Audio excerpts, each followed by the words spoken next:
दोन पोलीस अधिकारी पकडून किंवा दोन आरोग्य खात्याचे अधिकारी पकडून याची साखळी आहे. 25-30 जण इन्व्हॉल्व आहे त्याच्यामध्ये. हे मोठं ढाकलं. ती निडर होती हो, ती निडर होती, स्वाभिमानी होती. ह्यांना दबली नाही.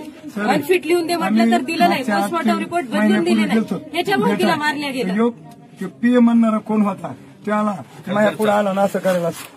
तुम्ही मॅडमचे वडील जर तुम्ही सांगा व्हीआयपी पेशंटचे जर येत असतील आरोपी गुन्हे करून आमच्या आरोपीला वाचवण्यासाठी तुम्ही फीट लिहून द्या म्हणत असाल तर मग सामान्य न्याय जनतेला न्यायच देऊ शकत नाही आम्ही. व्हीआयपी पेशंटचे जर तुम्ही आरोपींना बदलून द्या म्हटलं तर कसं नाही देणार आहेत आम्ही? न्याय देऊ शकतो का सर आम्ही?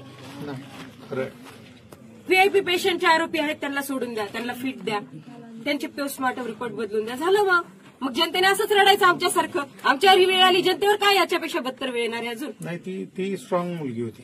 मला डाऊट या गोष्टीवरून वाटत आहे की हॉटेलमधून हॉस्पिटलमध्ये नेईपर्यंत कोणत्याही नातेवाईकांची परमिशन नाही घेतली तर हातावरचं तिनंच लिहिलं. हे कशावरून? एक तर त्याच्यावर खाडाखोडी आहे, त्याच्यावरची हँडरायटिंग तिची ओळखायला येत नाही. हे आज क्वेरीचा मुद्दा आहे माझ्यासाठी.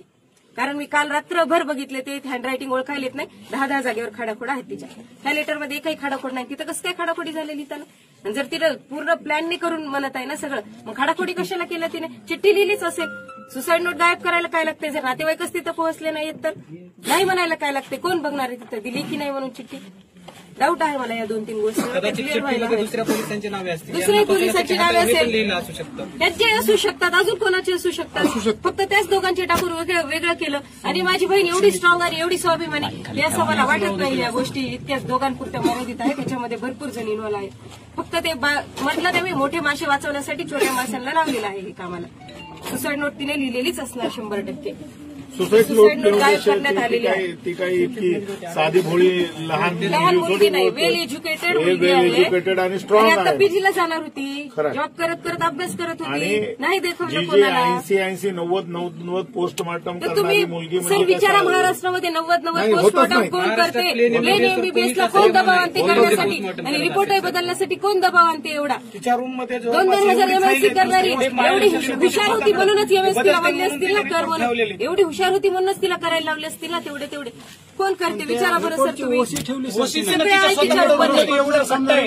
आपल्याकडे ओसी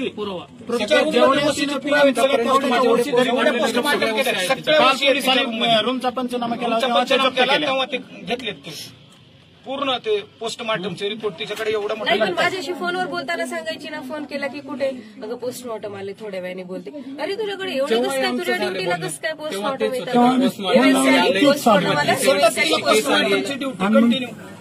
ते फोन लावला मग चिडायची. मग ते आम्ही पोस्टमॉर्टमची ड्युटी देणं हे सुद्धा तिला टॉर्चर करणंच.